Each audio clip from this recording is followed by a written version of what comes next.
understanding on adult education from that experience. And I'm going to pass it over to Megan. Hi, everyone. My name is Megan Flynn. I also work at Penn Hill Group, and I've been there for about 2 years and been working with COABE for about a year. Prior to that, I was a teacher. I taught high school special education. Thank you, Megan. We're going to start off with just a little bit of a sort of survey. For those of you in the room, you can raise your hand as we ask each of these questions. If we have any folks on Zoom, please virtually raise your hands. So how many of you are adult educators? How many of you are or were adult learners? How many of you run adult education programs or advocacy efforts? How many of you are new to advocacy? All right. So we have a few of you, but soon you're going to be pros. Uh, this is why we're here today, is to help everyone get an understanding of what's going on in Washington and how you can help on the federal advocacy landscape. That's not to say we don't want you to do advocacy at the state and local level. We do. We're just focusing today on federal advocacy. So this is our roadmap for today. We are going to start you off on your advocacy journey by giving you a brief federal update so you know the context of what is in Washington. That is your advocacy superpower, as if you know what is going on that will help you in your advocacy efforts. From there, we'll highlight COABE's federal asks. Then you'll see a mock congressional meeting in action, and we'll round it up by giving you tips and ways for you to advocate and answer any questions that you may have.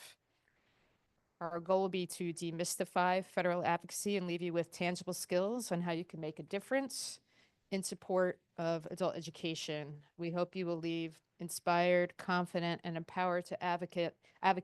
And I want to stress a point that Sharon Bonney made yesterday. Some of you were at the pre-conference session with Safe and Sally.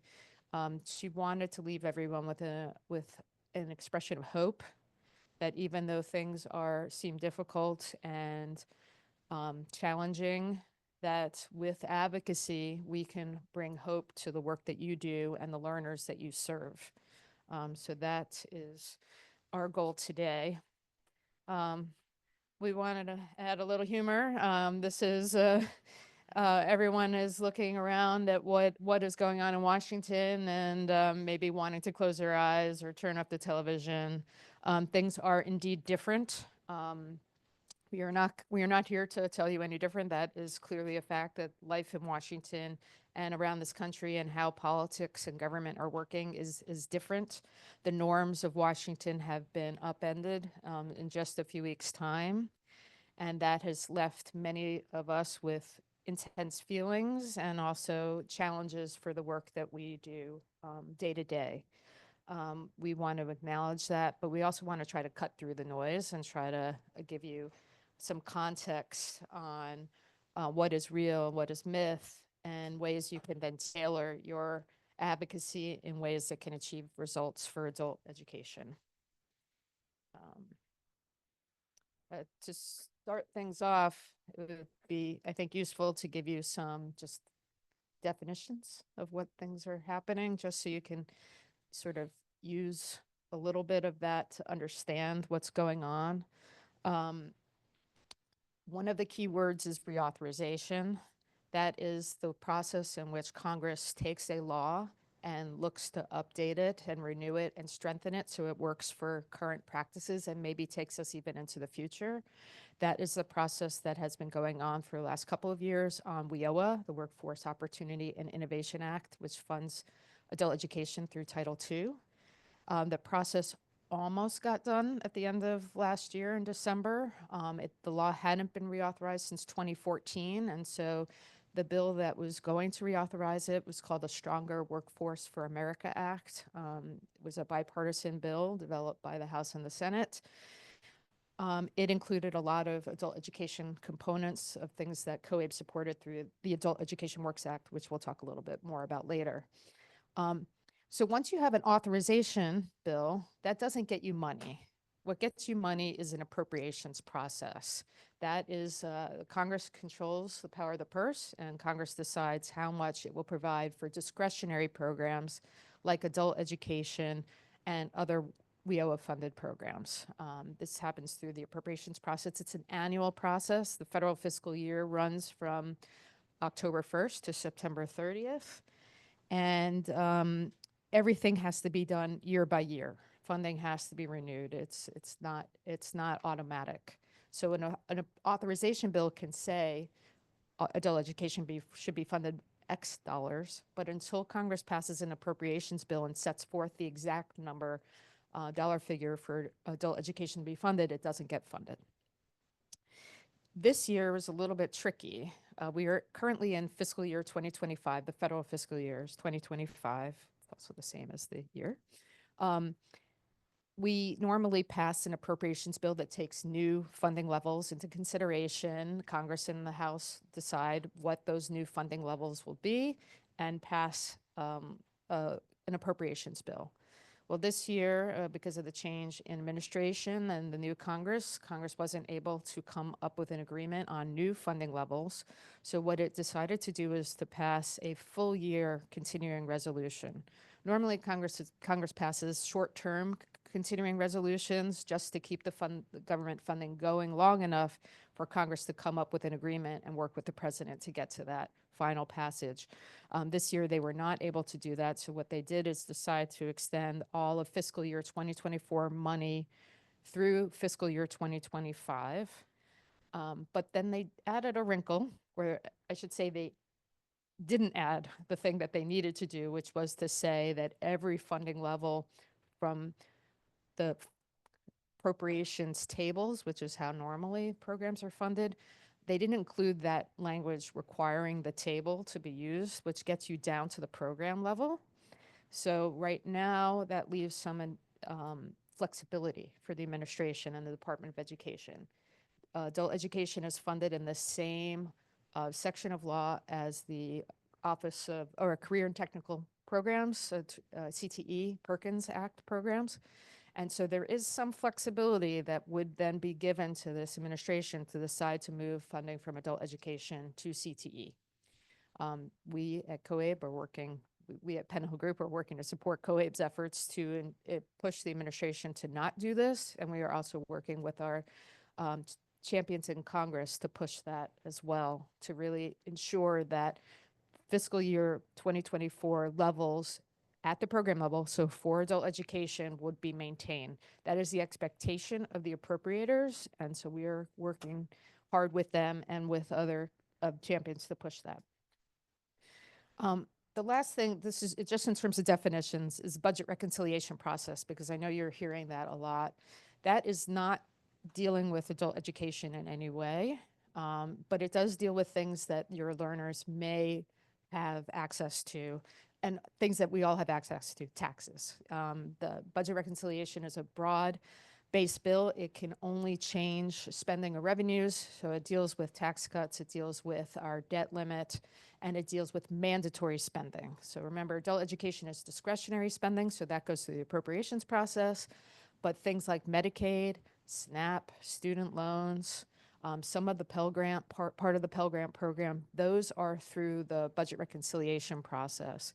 Congress is in the process of trying to work its way through this budget reconciliation process.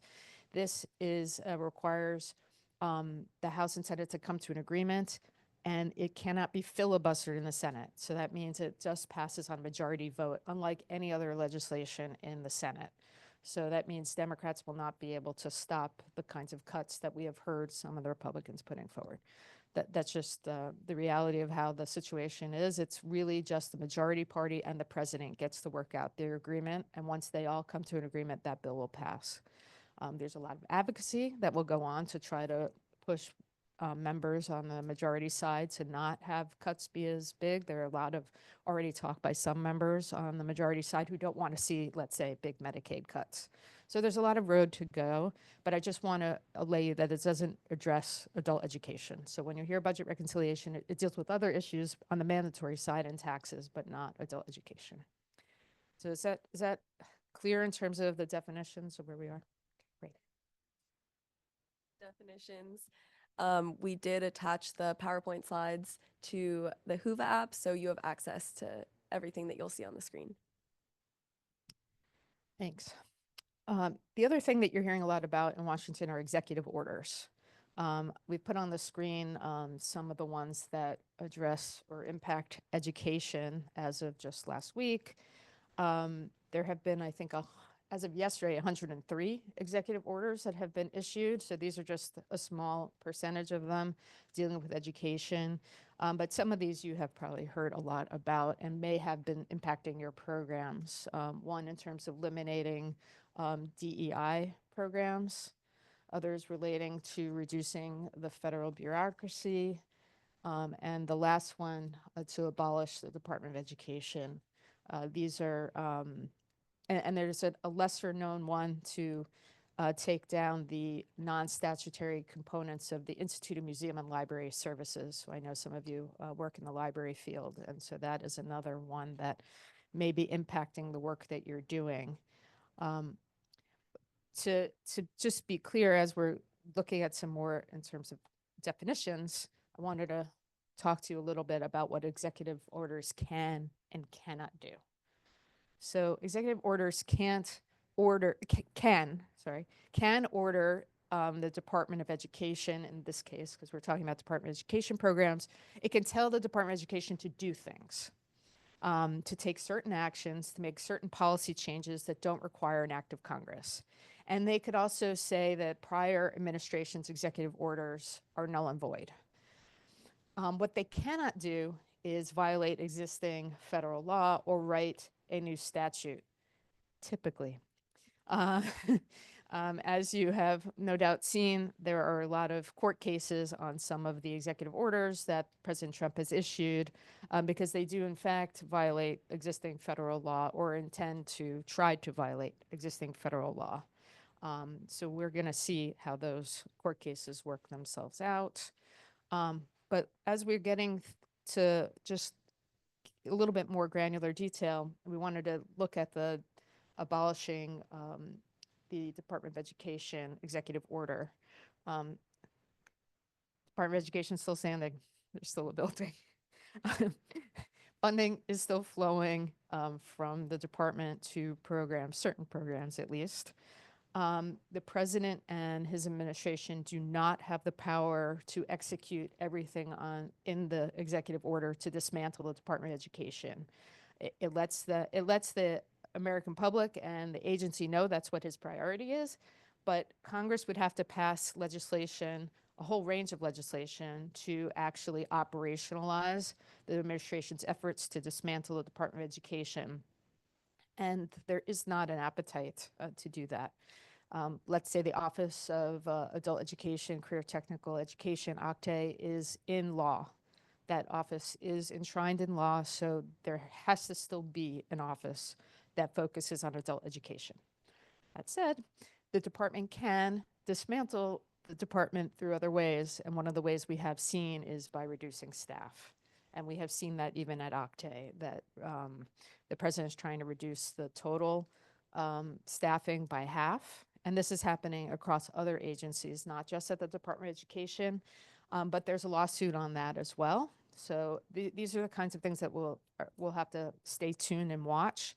But just because the president has said he wants the Department of Education to go away, it still exists for now. And as far as we know, there is still funding flowing, in particular for formula programs. There are some competitive programs that have gone away. There's Institute of Education Sciences programs that have gone away that I know that many of you have been received resources through or direct support from. So it's not to say that things are great, but things are not as bad as it seems, I guess is the message there we wanted to get across. Um, Moving now to the funding priorities that COABE has put forward. We have 3 for this year. You may notice that the one all the way on the right, increasing funding for the adult education state grants program is super highlighted. And that is the one we are most focused on for this Congress. The second one is strengthening and updating Title II of WIOA through the Adult Education Works Act, which we'll talk a little bit more about, I think. But the funding piece is what is most important because we don't know if WIOA will actually move this year as much as we hope it will. So that is where our energy will be focused.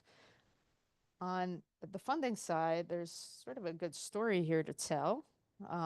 Through your collective efforts, COABE, and your efforts, we have been able to see a funding increase over time for adult education. These funding increases have occurred during Republican and Democratic administrations, so we know that there is bipartisan for adult education.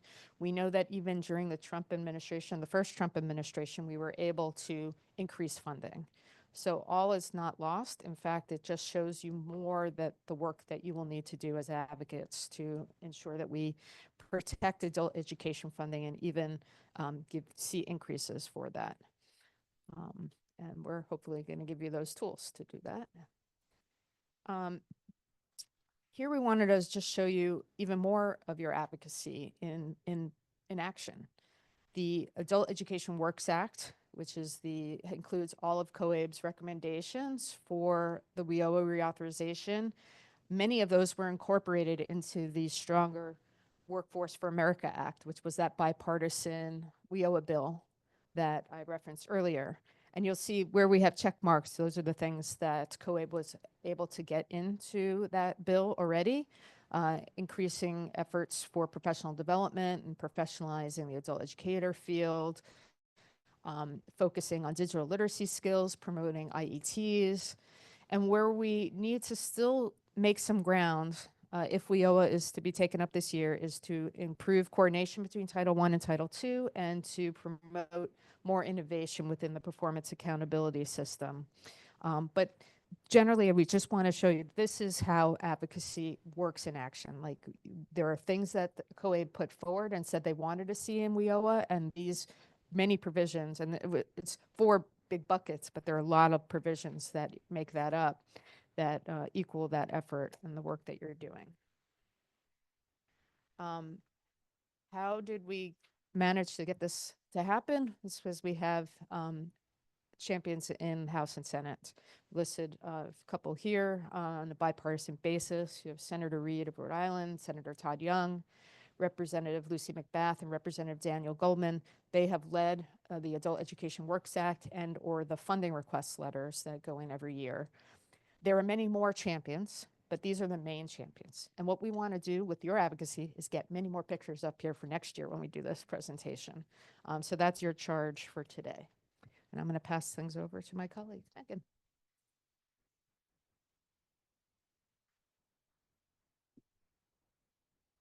Thank you. All right, so before we move on, we'll do a couple more interactive questions here. So how many of you have emailed or called one of your legislators before? Okay, awesome. That's great. How many of you have met with a legislator and or their staff? All right. How many of you have hosted a legislator or their staff at your program? Awesome. And how many of you have continued outreach beyond a one-off call to action? All right. That is a really promising show of hands. So it looks like we have a lot of pros in here already. Before we move on to our next section, obviously a lot of you have experience with this advocacy. Does anyone want to share something you've learned or any pro tips?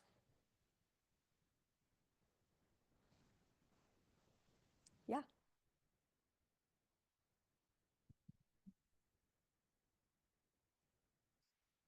So, as a state director in Indiana, I do not advocate, I educate.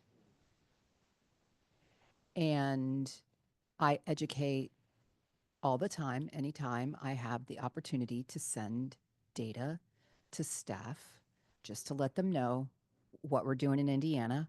I have that benefited me when Senator Mike Braun became Governor Mike Braun in Indiana, that they already knew what our program did in our state.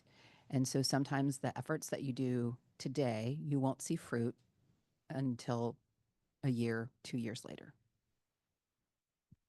Thank you so much. And we're going to talk a lot about that persistence. That's a really great point. Does anybody else want to share? Yeah.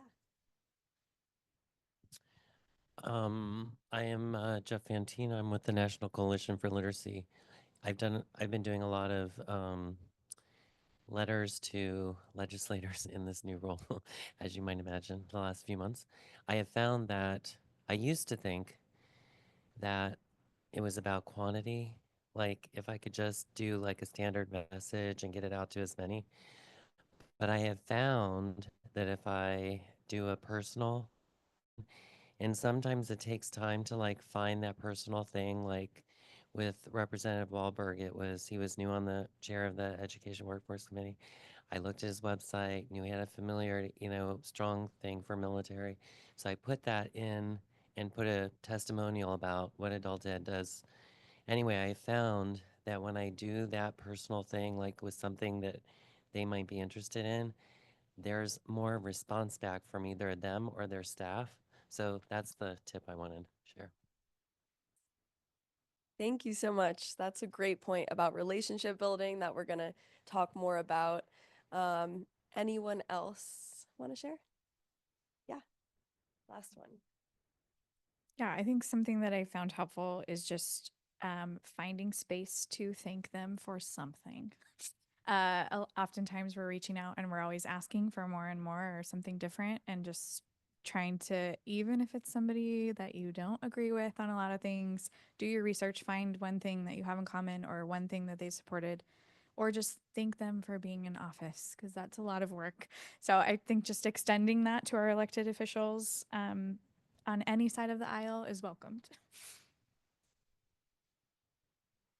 Thank you so much. Those are all great points. I think you all have a wealth of knowledge already.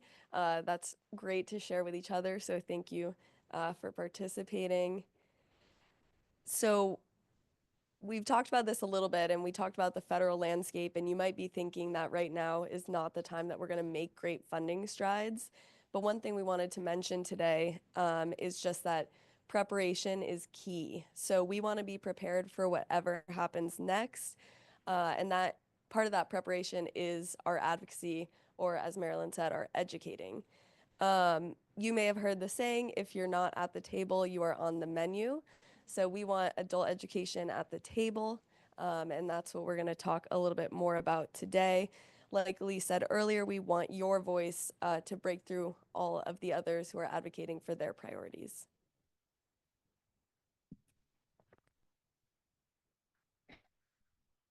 So let's talk a little bit about how to do that most effectively. We already heard some great pro tips from you all, but we just want to go over a couple other best practices that are up on your screen. You will also notice that we have a QR code up here, and it's hyperlinked as well. In that links you to a Google folder with a couple materials, including a worksheet on storytelling, and a worksheet that's a one-pager going over COABE's legislative priorities. So feel free to check those out. So a couple things about storytelling. We want to make sure that when we're speaking with staff and members that we focus our message, so your main points should be clear. You want to tell your story in a concise way so that it's easy for the member or staffer to gather the main points. And maybe most importantly, you want to personalize and localize, just like Jeff was saying. Make sure that your story is specific to the local area, if it's their district or their state. And if you can, you want to personalize for each office. And lastly, communicate impact and connect to COABE's priorities. So It's great if you have data points you can use and statistics to share, and then you want to circle back to COABE's priorities or integrate them into your story. So, for example, maybe you're mentioning how an increase in funding to your program allowed you to hire more adult educators and serve more learners in your community, which contributed to the local economy. Or on the flip side, maybe you're mentioning that there's a very long wait list at your program that may be addressed with more funding to hire more adult educators. So, like I mentioned, the QR code has some resources for you all if you're interested. All right, and now we would like to do a bit of a mock meeting. We are kind of doing this on the fly, so bear with us. We'll be sitting up here. To our people who are online only, we apologize you won't be able to see us, but you should be able to hear us.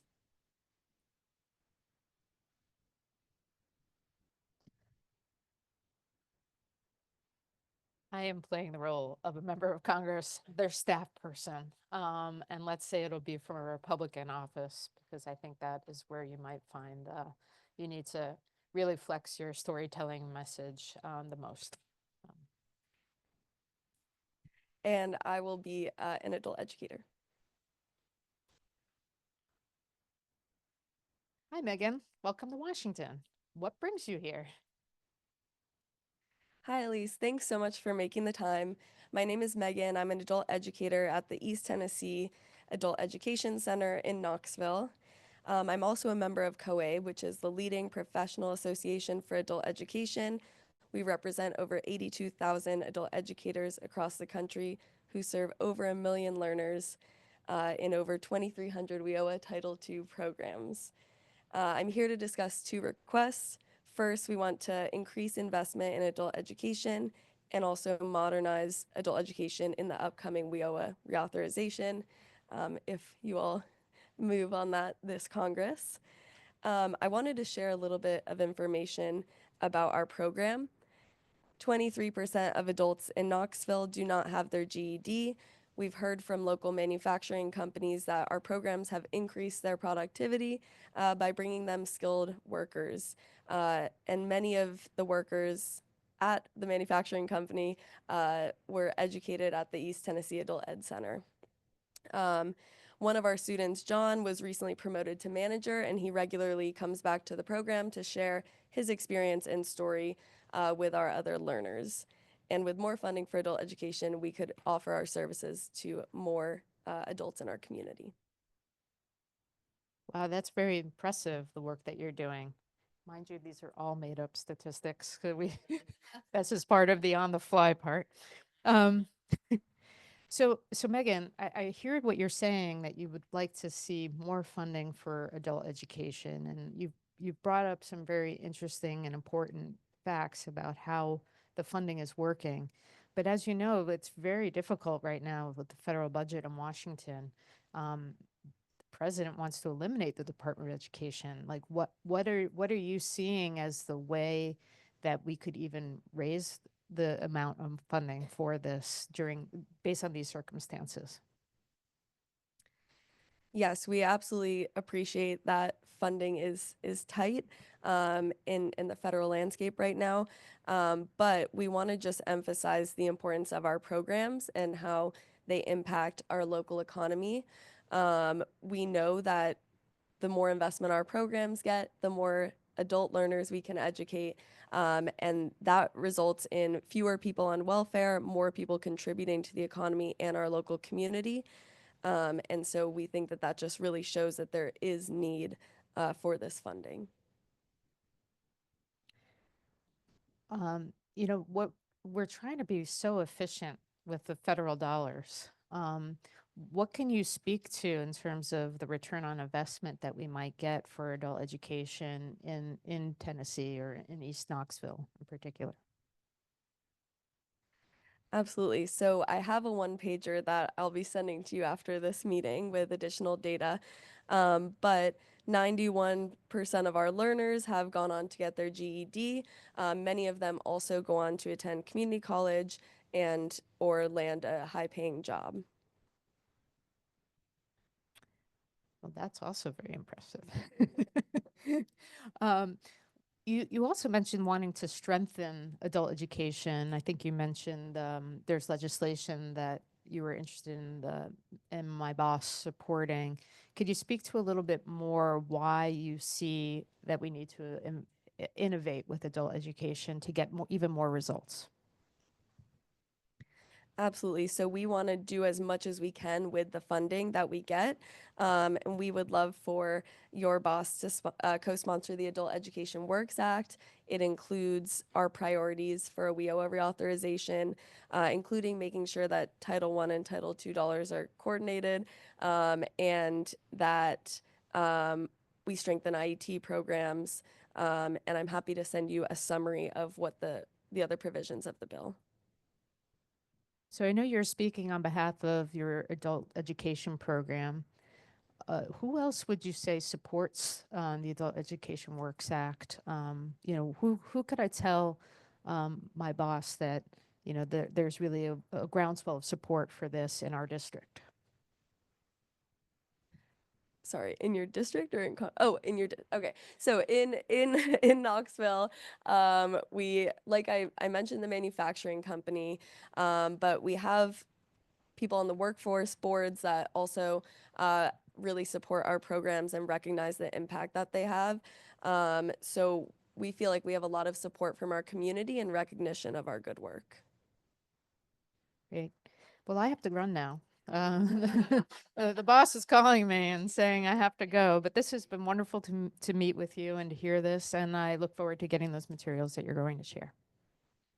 Thank you for your time, and we would love to have you and your boss attend our program and check it out. We'd love to show you around and invite you to a graduation as well. Great. We'll have to send you the email for the scheduler, and they will help you with that. Thank you so much.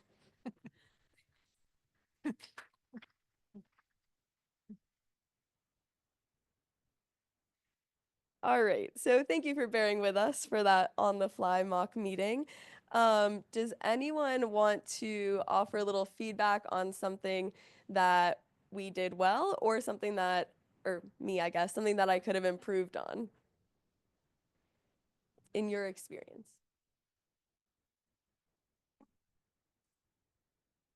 Stick with the staffer, especially if the staffer is not as knowledgeable with your program or your school or even the district, or the employers that support the work that you do in the district. So that conversation is pretty common. But I wondered, would it have been adversarial to ask that staffer, so how do you feel about President Trump wanting to dismantle the Department of Education, since they brought it up, they proposed the issue? Or how do you and your boss feel?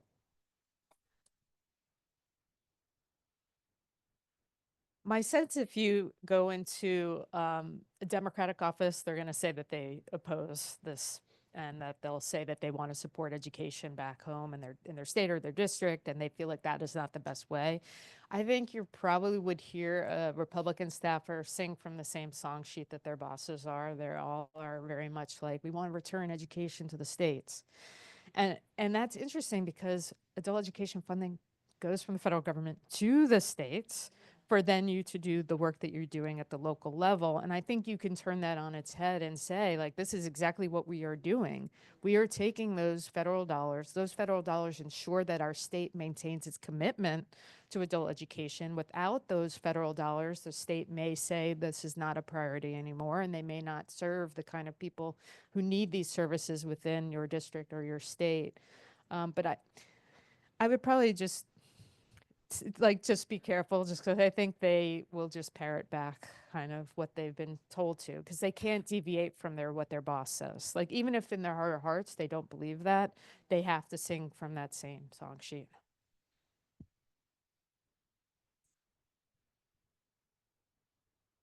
I guess it's a little bit my question is, you mentioned at the top about, his executive order wanting to dismantle the Department of Education, that there's reduction in staffing, and then you put up the three COABE priorities, And I noticed that, you know, not like, is it not a priority to say, please don't do this? Like, and like, why not? Because if that's going to, I think you said, or at least insinuated, that that's going to slow down programs and funding and stuff.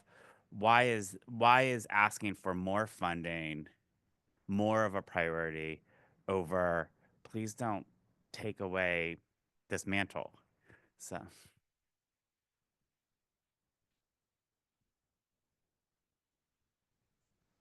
I guess maybe that's implicit in the like increased funding. Like, you know, if there is no funding, then there isn't funding to increase.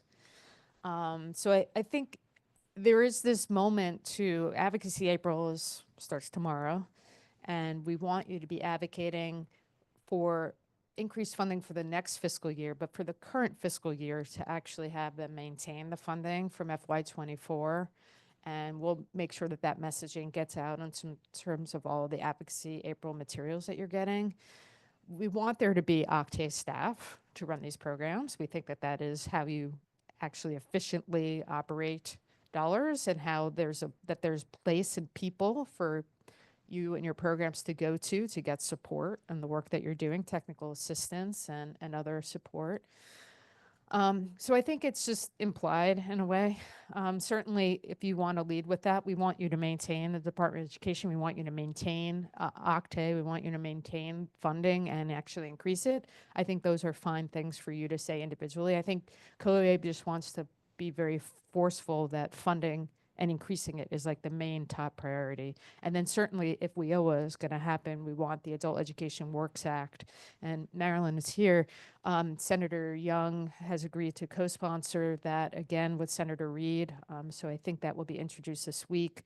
We'll be able to then update the advocacy materials to put the S number, and Lucy McBath, representative from Georgia, will introduce the House version, and we'll get the HR number for the materials. So you'll actually have those hopefully later this week. That's important. Education and advocacy got us there, and we want to see the Adult Education Works Act move as part of any WIOA reauthorization. So I think it's just how you frame it, how you feel comfortable framing your own advocacy and education that you do. So hope that helps. I'll be upfront. I've never done advocacy this way for adult ed. I've done it for other things.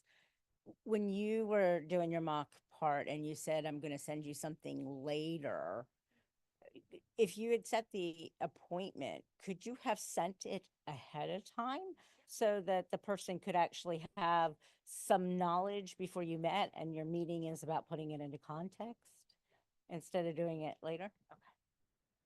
Absolutely. That's probably the best way to do things, would be to say, you know, attached is this one pager about my program. Happy to discuss it further when we meet. I think the other side of it is maybe you have additional data that you hadn't sent along, and that's totally fine to follow up. It also can give you another like touch point to follow up and say, again, thank you so much for meeting with me. Attached is the one pager I referenced. But no, you make a great point that it is better to send some materials in advance. I do want to say that even if you do send the materials in advance, it's not necessarily assured that they will be read. So, so being able to contextualize the materials that you sent as part of your meeting will be very important.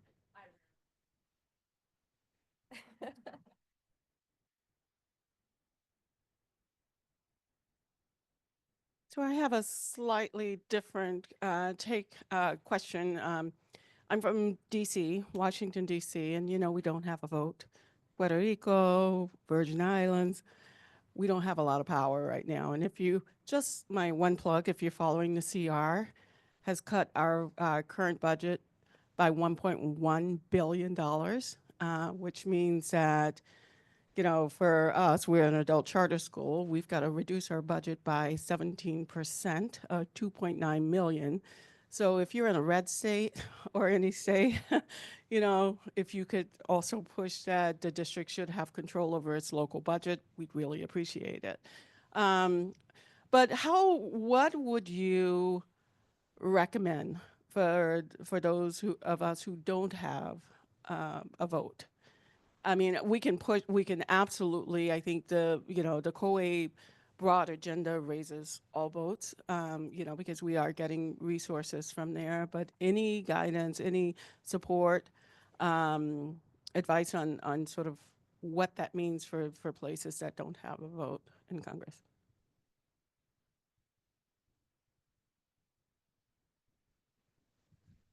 So just on the DC appropriations bill, when the Senate passed the continuing resolution for the full year of 2025, the Senate passed separate legislation to add back funding for DC. And I just read this morning that it looks like the House may take this up before they go on recess the end of next week. So not assured, but hopefully that will happen. And certainly any plug that folks can do with House members to say that this is important. I do hear you on DC resident, so I personally hear you. I think Megan also lives in DC. So we recognize that. I think one thing that we did as part of COABE is we had a site visit to a charter school in DC, the Bria Charter School, with congressional staff last year. And that was, I think, a good way to raise awareness among congressional staff of the work that DC is doing. This program was sort of the ideal for adult education, and we were kind of showcasing, and it was ideal because it's co-located with a public health center, and families and participants get childcare while they're there, and they also get skills, and they can work either in the childcare center part or in the public health center. I mean, that's a very rare kind of thing, I think, for programs around the country. But we were trying to showcase what could be done if there were more dollars devoted to adult education federally. And I think that's one of the things, is getting people to visit programs is critical across all of your districts and states. But that is the effort we were doing with COABE, is to try to educate staff here about the importance and showing them a DC program. So we're going to continue those efforts, and I want to work with you on how best to showcase that work and make sure that DC is not forgotten, and Puerto Rico, et cetera. So.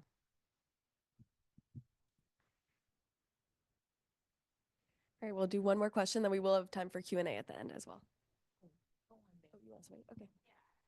We'll come to you first.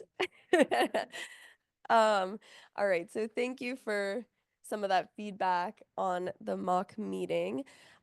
We did want to talk a little bit about other avenues for advocacy that many of you are probably aware of.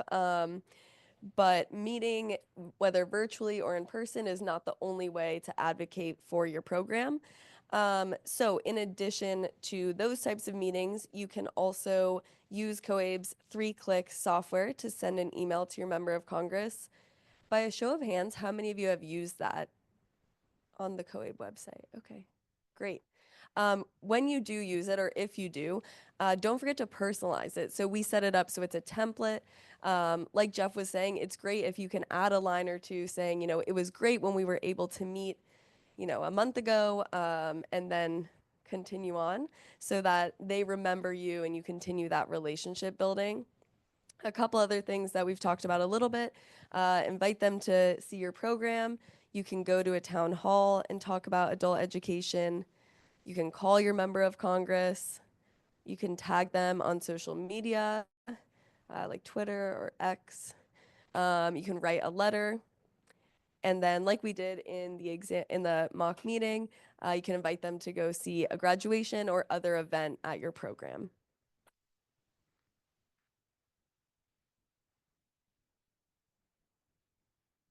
And a few other best practices that we've talked about a little bit. So our Penn Hill team collaborates with COABE to send out COABE calls to action. So we ask that if you can be responsive to that, so that we have, there's power in numbers. We have a lot of people advocating at once. We've talked about the relationship building aspect, and then the storytelling, lifting up local voices and lived experiences, and making it relatable for the staffer or member. And then we also talked about that strong storytelling preparation, and the resource that you can access through the QR code. And then, as we've heard from a few people in our audience today, advocacy is a long game. So there will be smaller wins along the way, but persistence is key. So that relationship building and continuing to reach out is very important. And another thing we want to emphasize is whether or not you have a ton of experience advocating, you are the experts in your field. You know what needs to be changed, you know what works. And a lot of times, like you mentioned, maybe the staffer doesn't know as much about adult education, even the programs in their district. So they want to hear from you, the experts, to educate them about what you do and what you need.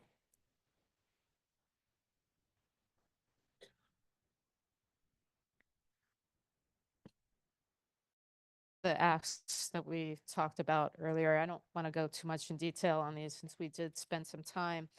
But I do want you to just, if you don't already get COABE Connects or the COABE's public policy pulse newsletter, those are really good resources at your disposal for you to look at.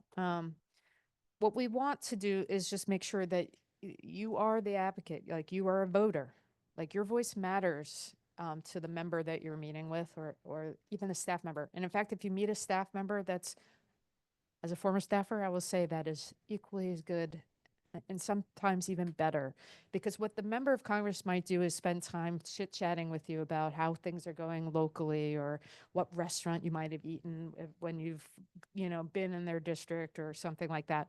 The staffer wants to know the real details, and they're the ones who have the ears of their member of Congress to tell them, I heard this amazing story today about the power of adult education in our local community, run by our community college or run by our library or run by the church or what have you. And we need to do something to support them. This is what they're asking for. So think about that when you're going into these meetings. It's never a bad thing if you're meeting with a staffer. Also be yourself. Don't be afraid. We're people. We're just like you.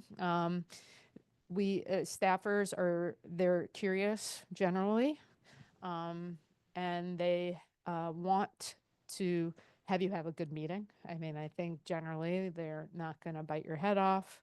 They may not listen to you. They may not react. They may be looking at their phone the whole time you're talking. Just go with the flow.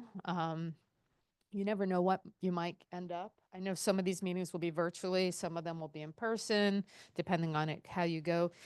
Always try to meet in person if you can, invite to your program. And, just know that if there are tools that you'll get within COABE, I know all of this PowerPoint and all of the Advocacy April tools are at your disposal. Please use them, and please let us know if there are things that we can get you and to help make your journey easier. And I know we have questions, which is what we are.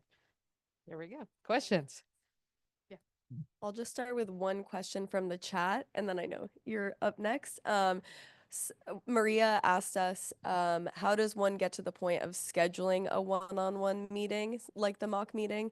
And that's a great question. So there are a couple ways to do it. We mentioned the 3-click system on COABE's website that will use your zip code to connect you with the office. You can also call the office and ask who their education staffer is and try to schedule the meeting that way. You can look, if you are trying to figure out who the correct staffer is from the office, you can try to use LinkedIn or Google. It sometimes can be a little tricky to tell who covers education issues. But usually if you can get one email address from the office, they will connect you with the correct staffer if you didn't reach out to them. Anything you would add, Elise? Hi, I have one question and one comment. The comment is that I had an opportunity to go to advocacy back in the fall, and it was wonderful. I was struck by how young the staffers are. But what made it good was that they were young and curious. So they were really interested in asking questions. And so I felt like they were still fresh and wanting to learn. The issue that I have with money going to the state, and I know I heard Sharon yesterday talk about, I know we have a large group there advocating, but when you send money to the state, then the state has say over where those dollars are going. They may say, oh, we're already doing it, sending it to the state, but now the state will have control over that allocation. So you think about historical things and how they might die there. For example, HBCUs, they're historically land granted. They will get money from the federal government, but most of that money does not go to see those schools. So that's where my hesitancy is coming from, like historical. Do you have any other examples of or why this might be different? Um, yeah. Yes, congressional staffers are young. They didn't all look like me just 3 years ago. But and they also turn over very quickly. So the idea is, yes, you want to get someone who's curious and you want to keep engaging with them. Once you get their name, you want to be able to send them follow-up emails. Once you have their email address, it's like golden. Then you can send them a note saying, oh, we're graduating these number of kids, or adults from our program. This day we'd love to have Senator Y or Representative X come. Or we just got these results back that showed these many of our students got GEDs or have moved on to jobs or what have you. Whatever positive statistic you're going to be able to keep sending them, you'll keep reminding them. I am here. I'm still watching. I would like your boss to support X or Y, and let me give you this information that will encourage them to do so. So it's not a bad thing because sometimes they're go-getters and you want them to go get for you. So you want to entice them with a story, something personal, something just that will leave them incentivized to really learn more and to reach out to you as the expert. I was only sort of flippantly talking about education going to the states because adult education is a block grant, but it has not a block grant, but it is a formula grant to states, but they have to follow certain parameters. I think as WIOA sets forth, and I think that should continue. That's what COABE would like to see continued. I was just saying, like, it's not that this funding is dictated completely by the federal government. The states have their ability to shape the funding as long as it meets those certain federal parameters set forth in WIOA. And that's how a lot of the funding goes from the federal government. It goes to states. They have to meet certain criteria, but then there's other things that they can put in that makes it innovative and meet the needs of the constituents of their state and locality. So I wasn't suggesting that we do something different. WIOA should stick around. It should, and I think there's support on both sides of the aisle for WIOA. There was just a hearing in the House Education and Workforce Committee about WIOA, where they talked about moving the reauthorization bill, about all the things the Stronger Workforce for America Act would do. And so I think there is still that support for the things that are under WIOA and for the efforts for adult education too. So I think, Marilyn, you have. So the continued contact is really important. And you emphasize this, but I still get outreaches from specific staffers who connect me with adult education. And so if they have questions, they will reach out and ask those questions and ask and be open to any kind of response. So this was when Governor Braun was senator. Several programs asked him to attend their graduation because he had attended a graduation, and he wasn't able to because of his schedule. But he sent a lovely letter to each one of those graduates that they got when they went across the stage. So again, that was a win, right? That wasn't a direct cut, but that was a win.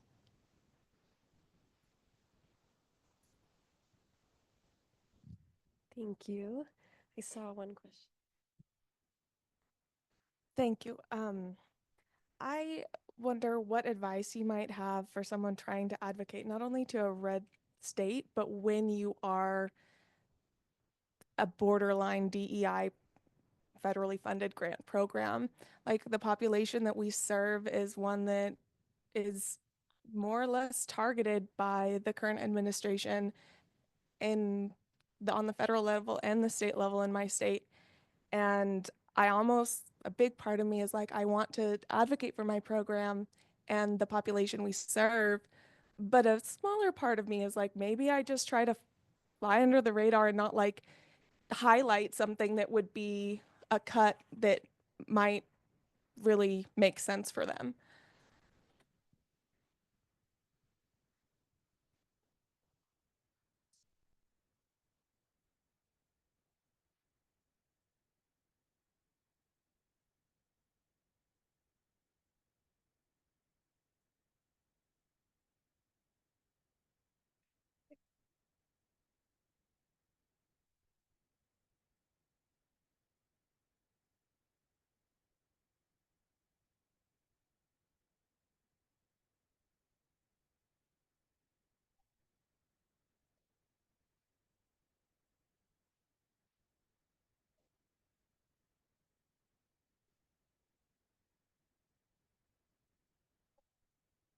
Oh,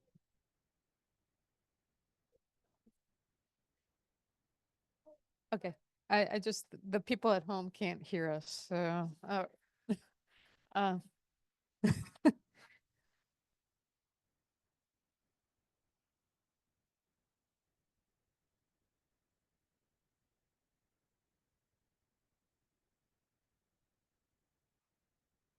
yes. Okay. I would, this would be my suggestion for you is to not, these are words that the administration has targeted. They have not defined them. They've deliberately not defined them. But I think I would not get caught up in the words as much as the work, right? The work is to support all sorts of people who need adult literacy and adult education services, and that's the work that you're going to do. And disassociating from words, I think, doesn't change the work. And you're serving your community members. You're lawfully supporting everyone who comes through the door to provide them with the service that they need, that the employers in our town, our city, our community, our county are requiring us to do because they need workers. So I think that's maybe the better way, is to not use words that we know are trigger ones for this administration, and just do the work. The work is what's important. And I think that's what we're trying to do, is give you hope that if you keep doing the work and you keep showing up and you keep raising your voices about how important the work is that you're doing, and how your members of Congress on the federal level have to support you. And similarly, you go to your governors and you go to your county members and you go to your mayors and do the same thing, just asking for different things. On those levels, you're saying, please support whatever is the adult education funding stream that that they have. Federal level, it's Title II, WIOA. But that's what you need to do. You use what you're doing is what's most important, not the words, in my mind. Just a little bit. One thing that I've found with this topic is really adjusting your language. So like, I am very passionate about educational access and diversity. I'm from Utah, and Senator Lee is maybe not passionate about those same things. So when I'm meeting with his staffers, we're talking about upskilling in the economy and the workforce training program that we run, not the English language learning program that we run. They're both, but I'm focusing on we're upskilling. And when they ask, who are you serving? I'm answering that question. People who come through our door are looking for these opportunities, and they're generally from at 70% women and 30, I'm going into details without answering the question that they're asking me, because you don't have to answer it, right? So everyone who comes through the door is looking for these opportunities. Take a page out of like, if you watch Face the Nation or Meet the Press, do the members of Congress or anyone ever answer the question asked? They don't. So that is an amazing point. Answer with what you want to get across. That is the most important thing here, is you want to get across your points about how you are working adult education in your community. That's what you're trying to answer those questions with.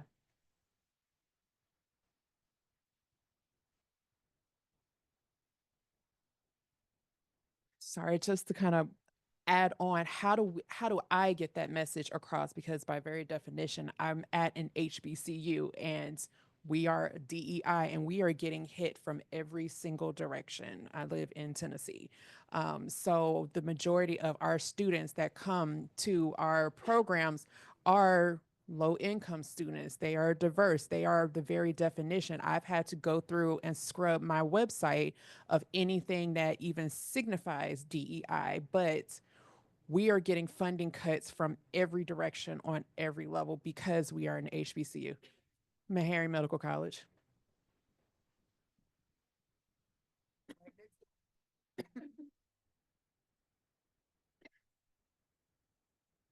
I'm going to say we should follow up on that one. I'm going to say, I'll get back to you with some information.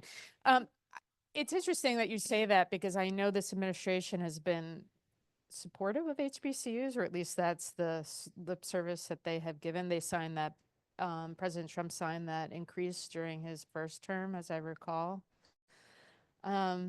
So I think it comes back to the work that you're doing and less about those words.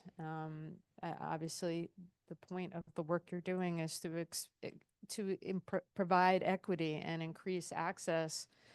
But I think you can just speak to it as the work. You're providing skills for people who need these skills, and you're trying to make sure employers have the workers that they need. And that's going to improve the economy and strengthen our competitiveness with China or whoever we're competing with. That's the goal. Just have a really quick comment. From my experience, I've seen that when I take in a script, I'm not as successful if I just go in and start talking to the delegate or the representative and just be a person with them. So I sit down at the table, I've talked to them about adult education, then they ask me, what are your asks? And I say, I really just want you to know about adult education. They can sense my passion. They slink back in their chair a little bit and they're like, it's a relax for them. So then they open up, they start talking about what is your funding stream, how are you funded, all of these things then come up. But if we go in very specifically and say, and I've done this before too, I've run up to our Speaker of our House and I've said, you know that we're about to be cut $330 billion. And they're like, oh my gosh, okay. So then I went to someone else and I said, I'm from adult education. He said, how can I help you? What can we do? Let's meet this summer. I have an idea of how we can dual enroll students in adult ed and our community college programs for career certificates. So I've found you get more honey with sugar. Is that the right saying? So just from personal experience. And I think that's part of your continuing relationship. Like the first meeting in, you're just telling them who you are and what you do. And then you can continue those relationships and keep making those asks.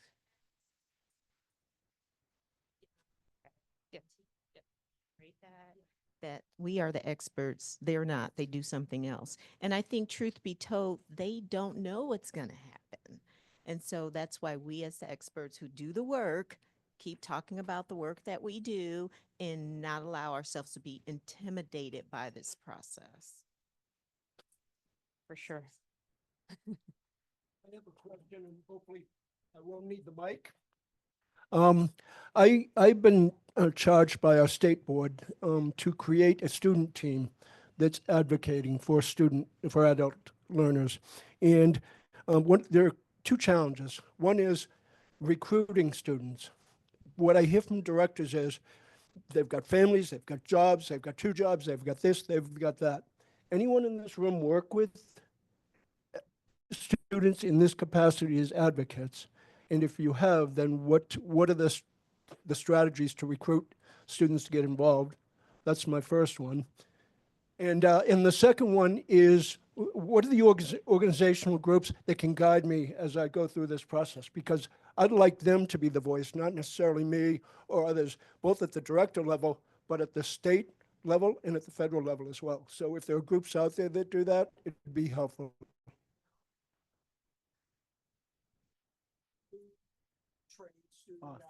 Okay. Yeah. Yeah, I'm new to this. 4 months in. Sure. Awesome. Great. You wanted to respond? At Dallas, I'm at Dallas College, and we send students with we have a liaison for the college. And they send students to advocate. They pay for them to go. They give them a stipend. And so it's really just to make sure that they can have the time off. We get some of our peer mentors to do it. And it's been very successful so that this is our first year we sent several students because it was in Dallas here in the student leader format. They were at the VIP reception. They're going into it. So the next step, they will be tapped to say, hey, come make your stories, teaching them how to use a 3-step click. So all of that, it started off with just maybe 1 or 2 people going. And now we're like, you know what? This is the time that they need to advocate for themselves. So, oh, Yeah. Sorry. So COABE students as leaders, they have the training online. They do it in person. This is the first year they've done it in person at the conference, but it all exists for you. So just reach out to them and compensation.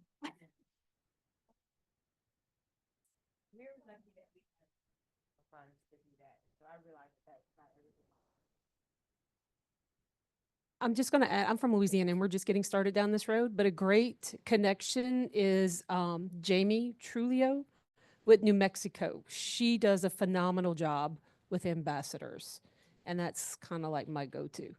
So Leah Ellis, yes. New Mexico, they do a phenomenal job with student ambassadors.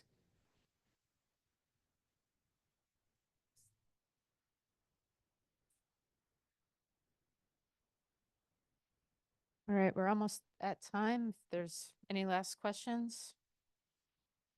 Are there? I'm wondering if you can talk about if you're in one of these meetings and somebody asks you a question that you don't know. Yeah, sorry, we should have said. So if someone asks a question and you don't know the answer, that's awesome. That's like almost the best thing that could happen to you. Don't tell them an answer you don't know. You're going to say, that's a great question. I'm going to follow up with you because that helps with that touch point. It's actually a great opportunity for you to say that I'm going to get that for you, and that's part of your thank you note. You're gonna send them a day or two later. You're gonna send them a note. Thank you so much for meeting with me. I wanted to share this information with you. I've also attached the fact sheet that I also provided at the meeting. We really would love for Representative X, Senator Y to co-sponsor this bill, to sign this letter in support of adult education. So that gives you that touch point again. And even if they don't ask you a question, you're still going to send the thank you note, and you're still going to attach your fact sheet, and you're still going to make your ask, and then you're going to follow up, and you're going to keep following up. liaison for Dallas College is the liaison for everything. So we have that relationship continues. So when we were there, she actually walked me to my folks because she already knew everyone. And so now she knows where to tell you to go, who to talk to. So it may be finding a key person who knows who is that voice for your organization. And that way you have the relationships continuing. Thank you so much. Thank you. This has been a really good conversation, a lot of great questions, and we are here as a resource. Megan and I will be here at the conference today and tomorrow. If you see us, please feel free to ask us any questions, and if you have follow-ups, I'm sure Sharon and Chiquetta and Aaron can get us those questions, and Jeff too, Jeff Abramowitz. So thank you so much for attending, and enjoy the rest of the conference.